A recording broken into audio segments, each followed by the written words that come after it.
বাংলাদেশিদের কাছে এই মেসেজটা পাঠাবো তাই পশ্চিমবাংলায় কোনো রকম কোনো অসুবিধা নেই, আপনারা আসুন। ऐसा हाल रहा 1 साल तक कोलकाता का नाम ही नहीं रहेगा। कोलकाता ये सिटी है, इसका कोई दूसरा नाम आएगा। Free School Street, Marquis Street, Chowringhee Lane আর এই চত্বরে 15,000 পরিবার ক্লাবস করে যাবে। ये सिर्फ बांग्लादेश के आने से ये हाल हुआ है। बांग्लादेश का यहाँ पे इम्पोर्टेंट रोल है। তো সবাই মিলে যদি কিছু না করি, আমরা এই আওয়াজটা যদি না পৌঁছাই, তাহলে আমাকে সুসাইড করতে হবে।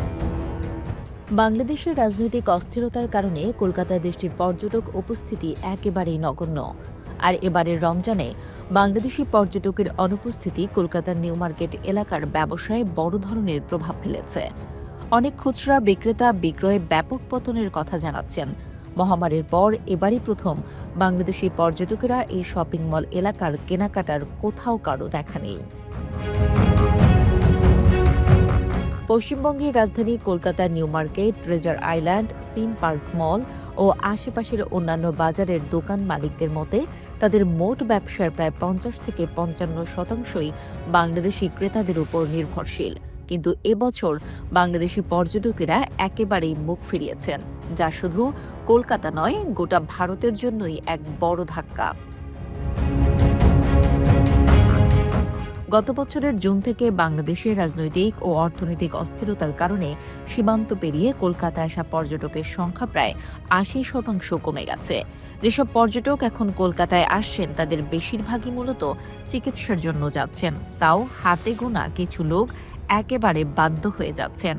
তবে যাদের সামর্থ্য একটু ভালো, তারা চিকিৎসার জন্য মুখ ফিরিয়ে পাড়ি জমাচ্ছেন অন্য কোনো দেশে। বাংলাদেশের এই অস্থিরতা কেবল পর্যটন খাতেই প্রভাব ফেলেনি, বরং যারা বাংলাদেশি ক্রেতাদের উপর নির্ভরশীল সেই খুচরা বিক্রেতারাও বিপাকে পড়েছেন। সিম পার্ক মলেও একই অবস্থা। সেখানকার দোকান মালিকরা বলছেন, দুর্গাপূজা ও রমজান তাদের জন্য সবচেয়ে ভালো মৌসুম। বাংলাদেশি পর্যটকরাই ঈদের কেনাকাটার মূল ক্রেতা। এবছর ক্রেতার সংখ্যা অনেক কম, যার ফলে লোকসান কাটিয়ে ওঠা কঠিন হয়ে পড়েছে। নিউ মার্কেটের দোকানগুলোর বেশিরভাগ ক্রেতাই বাংলাদেশ থেকে আসা মানুষ। কলকাতার বিভিন্ন অঞ্চল থেকে আসা ক্রেতা এখানে সাধারণত কমই আসেন। এসব দোকান এখন খাঁ খাঁ করছে। দোকানদারদের আশঙ্কা, বাংলাদেশে যদি অস্থিরতা চলতে থাকে এবং ভারতীয় কর্তৃপক্ষ যদি ভিসা দেওয়ায় কড়াকড়ি অব্যাহত রাখে, তাহলে এই এলাকার ব্যবসা বাণিজ্যের অস্তিত্ব আর খুঁজেও পাওয়া যাবে না। খোদ ব্যবসায়ীরাই বলছেন, এভাবে টানা লোকসান গুনতে থাকলে কলকাতার নামও খুঁজে পাওয়া যাবে না।